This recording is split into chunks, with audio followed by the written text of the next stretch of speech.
Good morning बच्चों। इस corona काल की स्थिति के कारण आपका ऑफलाइन क्लास नहीं चल पा रहा है, इसलिए ऑनलाइन क्लास लेना पड़ रहा है। इसलिए आप परीक्षा का इंतज़ार ना करिए, बल्कि अपनी पढ़ाई में मेहनत से लग जाइए, क्योंकि इंतज़ार करने वालों को उतना ही मिलता है जितना परिश्रम करने वाले छोड़ देते हैं। इसलिए आप लोग भी मेहनत से पढ़िए। और मैं आज आप लोगों को एक नया टॉपिक पढ़ाऊँगा, नरेशन, जो हाई स्कूल और इंटरमीडिएट दोनों क्लास के लिए एक इम्पॉर्टेंट टॉपिक होगा। इसलिए आप इसको पढ़िए मेहनत से, और इसका नोट्स तो ज़रूर बनाइएगा। नोट्स बनाइएगा, फिर देखिए क्या होता है। देखिए, नरेशन।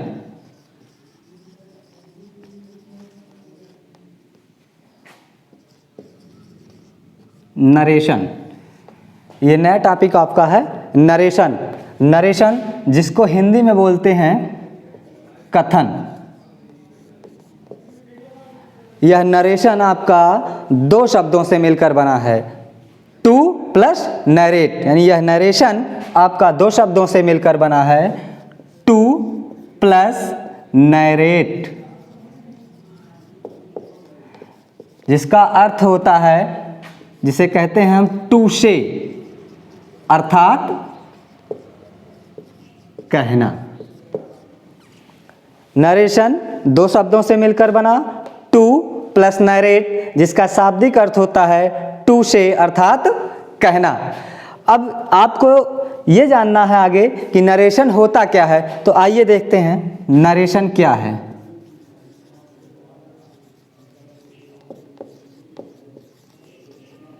नरेशन, नरेशन शब्द का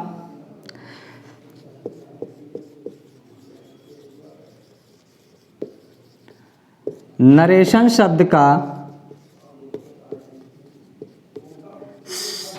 शाब्दिक अर्थ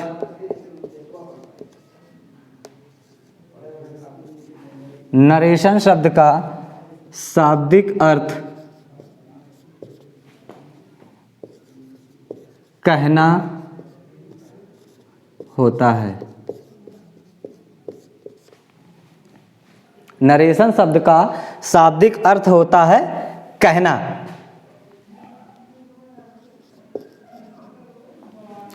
अब आपको ये जानना है कि नरेशन के कितने प्रकार होते हैं, नरेशन के कितने भाग होते हैं। तो आइए देखते हैं कि नरेशन के कितने भाग होते हैं। इसका आप नोट्स बनाते रहिएगा।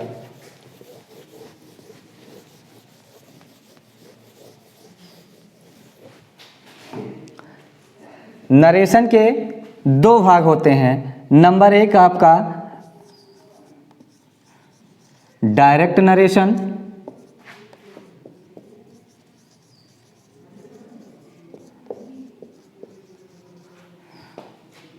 इसको हिंदी में बोलते हैं प्रत्यक्ष कथन।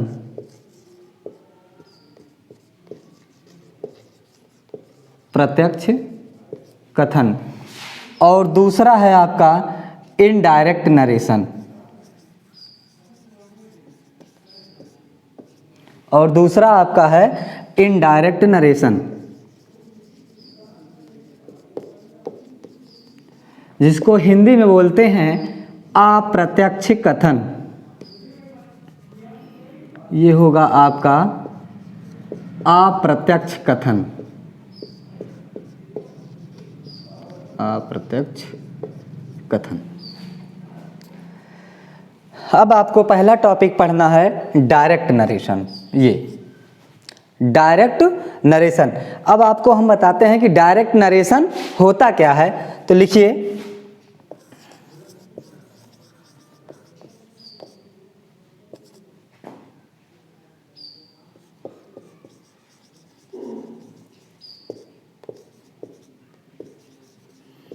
डायरेक्ट नरेशन होता क्या है। जब कर्ता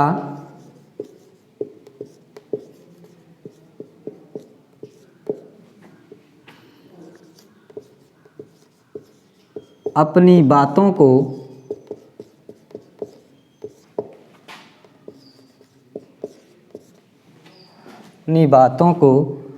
ज्यों का त्यों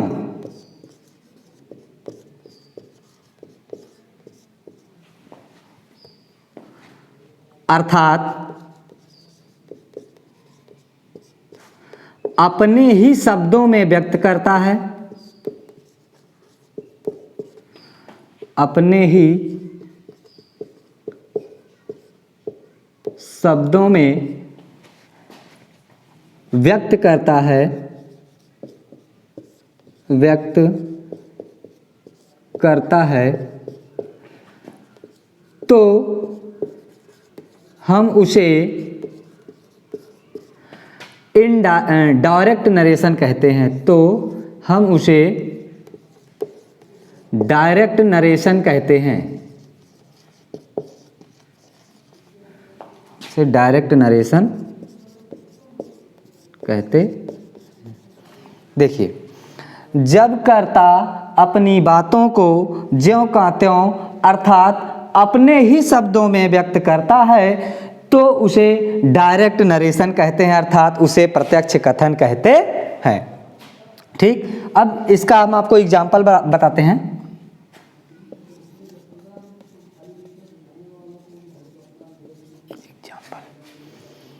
जैसे he said to me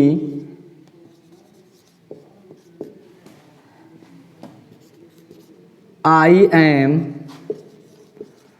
going to my school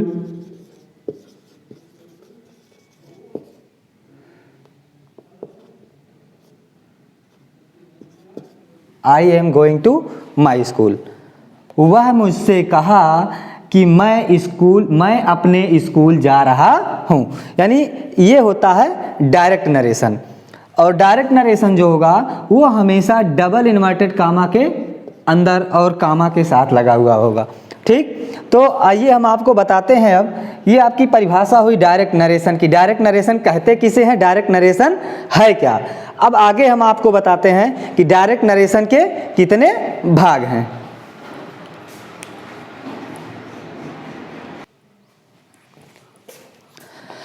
आइए देखते हैं कि डायरेक्ट नरेशन के कितने भाग हैं।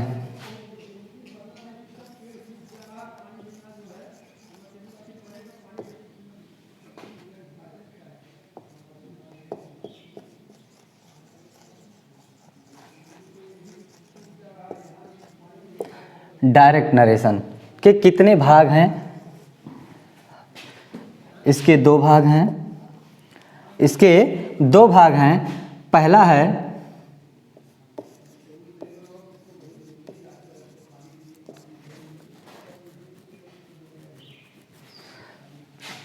रिपोर्टिंग क्लॉज और दूसरा है रिपोर्टेड पार्ट। Reported part. तो आइए हम इसे अभी एग्जाम्पल के माध्यम से समझते हैं कि कौन रिपोर्टिंग क्लॉज होगा, कौन रिपोर्टेड पार्ट होगा। तो देखिए,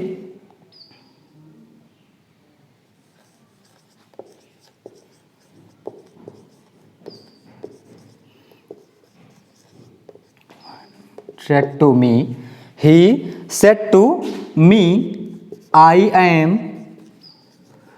going to my school। जब आप डायरेक्ट से इनडायरेक्ट में बदलेंगे तो आपके लिए यह जानना जरूरी होगा कि कौन रिपोर्टिंग क्लॉज है और कौन रिपोर्टेड पार्ट है। तो देखिए, आपके लिए बताता हूं कि ये रिपोर्टेड पार्ट कौन सा और रिपोर्टिंग क्लॉज कौन सी है। जो ये डबल इन्वर्टेड कामा के अंदर का भाग है, डबल इन्वर्टेड कामा के अंदर देखिए, ये जो डायरेक्ट नरेशन होगा हमेशा उसके द्वारा जो बात कही जाएगी कर्ता के द्वारा वह हमेशा डबल इन्वर्टेड कामा के अंदर होगी। तो ये होगा डायरेक्ट नरेशन। ठीक, तो ये भाग है डबल इन्वर्टेड कामा के अंदर, ये जो डबल इन्वर्टेड कामा के अंदर का भाग है ये आपका कहलाता है रिपोर्टेड पार्ट। ये आपका कहलाता है रिपोर्टेड पार्ट।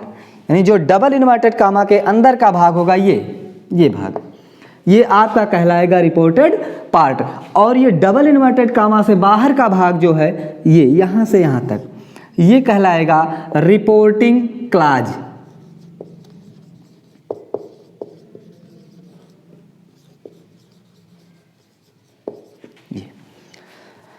ठीक, डबल इन्वर्टेड कामा के अंदर का भाग रिपोर्टेड पार्ट और ये इन्वर्टेड कामा से बाहर का भाग ये होगा आपका रिपोर्टिंग क्लाज। अब ये रिपोर्टिंग क्लाज के अंतर्गत भी कुछ इसके भाग होते हैं, जैसे ये भाग जो इसे बोलते हैं कर्ता यानी सब्जेक्ट।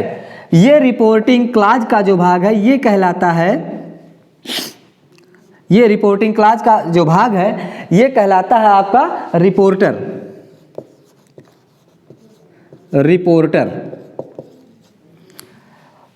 और ये भाग सेड ये कहलाता है आपका reporting verb.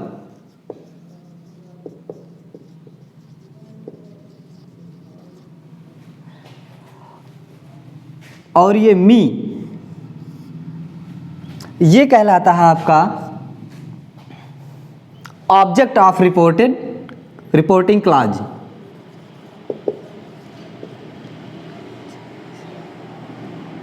Object of reporting clause. देखिए फिर से आपको बताता हूं, ये डबल इन्वर्टेड कामा के अंदर का जो भाग है ये कहलाता है रिपोर्टेड पार्ट और डबल इन्वर्टेड कामा से बाहर का भाग जो होता है ये कहलाती है रिपोर्टिंग क्लाज। और इस रिपोर्टिंग क्लाज के भी जो भाग हैं इसे आप बोलते हैं रिपोर्टिंग क्लाज का सब्जेक्ट, इसे हम रिपोर्टर भी कहते हैं। और ये जो सेड है ये कहलाता है रिपोर्टिंग वर्ब और ये जो मी है ये रिपोर्टिंग वर्ब का ऑब्जेक्ट है। तो इस तरीके से ये डायरेक्ट नरेशन के दो भाग रिपोर्टिंग क्लाज और रिपोर्टेड पार्ट, और आपको मैंने बताया कि रिपोर्टेड पार्ट क्या है और रिपोर्टिंग क्लाज क्या है। आप इसका स्क्रीनशॉट ले लीजिए अथवा नोट्स पूरा कंप्लीट कर लीजिए, लिख लीजिए, इसका स्क्रीनशॉट ले लीजिए।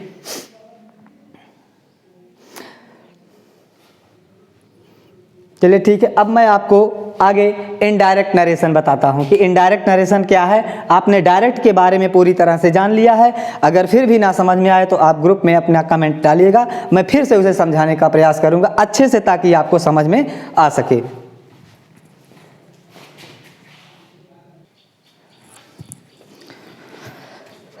चलिए बच्चों देखिए, अब आपका डायरेक्ट नरेशन वाला भाग खत्म हुआ। अब मैं आपको बताऊंगा इनडायरेक्ट नरेशन क्या है।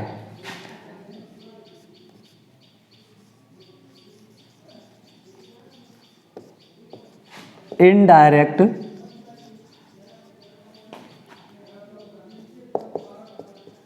नरेशन, इनडायरेक्ट नरेशन इसको कहते हैं अप्रत्यक्ष कथन। अप्रत्यक्ष कथन लिखिए, अप्रत्यक्ष कथन है क्या? जब कर्ता द्वारा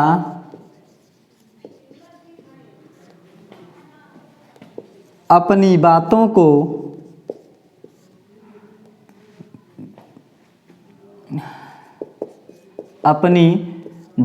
को ज्यों का त्यों ना कहकर, ज्यों का त्यों ना कहकर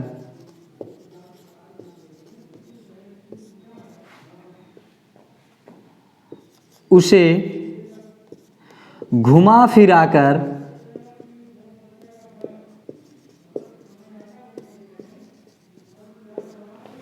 व्यक्त किया जाता है,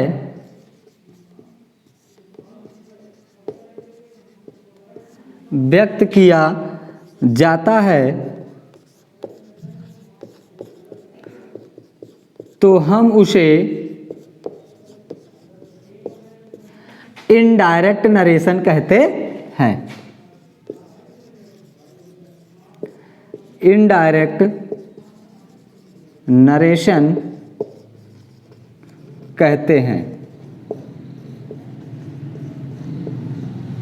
देखिए, इनडायरेक्ट नरेशन जब हम कर्ता द्वारा अपनी बातों को ज्यों का त्यों ना कहकर उसे घुमा फिरा कर व्यक्त किया जाता है तो उसे हम इनडायरेक्ट नरेशन कहते हैं। तो ये आपकी इनडायरेक्ट नरेशन की परिभाषा कंप्लीट हुई। अब मैंने आपको डायरेक्ट नरेशन पढ़ाया था उस डायरेक्ट नरेशन को ही मैं आपको बताता हूं कि इसे इनडायरेक्ट नरेशन में कैसे बदला जाता है या इनडायरेक्ट नरेशन होता क्या है। उसी डायरेक्ट नरेशन के एग्जाम्पल को ही मैं आपको इनडायरेक्ट में बदल कर दिखाता हूं। जैसे he said to me I am going to my school. ये आपके डायरेक्ट नरेशन का एग्जाम्पल है। मैं आपको पढ़ा रहा हूं एग्जाम्पल बताना है आपको इनडायरेक्ट नरेशन, तो इसी डायरेक्ट को ही मैं आपको इनडायरेक्ट में बदल कर दिखाता हूं कि क्या है इनडायरेक्ट नरेशन। जैसे ही टोल्ड मी। देखिए मैंने आपको डायरेक्ट नरेशन में बदलने का नियम अभी नहीं बताया है, मैं आपको सिर्फ यहां बताना चाहता हूं कि ये डायरेक्ट और इनडायरेक्ट है क्या। अब आपको डायरेक्ट से इनडायरेक्ट में कैसे बदलना है मैं ये आपको अगली वीडियो में बताऊंगा कि डायरेक्ट को इनडायरेक्ट में कैसे बदला जाएगा। अभी आपको सिर्फ इतना जानना है कि डायरेक्ट नरेशन क्या है और इनडायरेक्ट नरेशन क्या है। He said to me that he was going to his school. He told me that he was going to his school. तो ये आपका जो डायरेक्ट नरेशन था मैंने इसको आपका इनडायरेक्ट नरेशन में बदल के आपको दिखाया। देखिए यहाँ कुछ कॉमन चीज़ों में परिवर्तन हुआ, जैसे इस इन्वर्टेड कामा को हटा दिया गया है, ये चेंजिंग हुआ, यहाँ टोल्ड लगाया गया, यहाँ ही हो गया, तो ये आपका ये केस बदला, पर्सन बदला, टेंस बदला। ये सब चीज़ें मैं आपको अगली वीडियो में बताऊंगा कि कैसे इसको बदला जाएगा। तो आपको इस नरेशन को बदलने के लिए 2-3 महत्वपूर्ण बातें हैं, मैं उसे आपको बताता हूँ क्या बदलना है आपको कैसे। देखिए डायरेक्ट से इनडायरेक्ट में बदलने के लिए आपको 3 चीज़ों का विशेष ध्यान देना होगा, मैं बताता हूं आगे।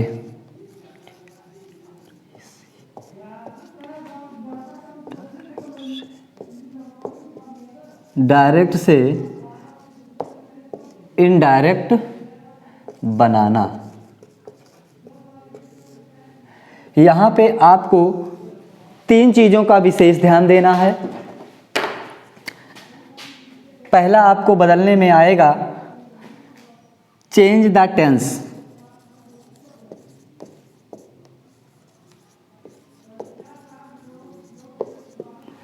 और दूसरे नंबर पर आपको बदलना है चेंज द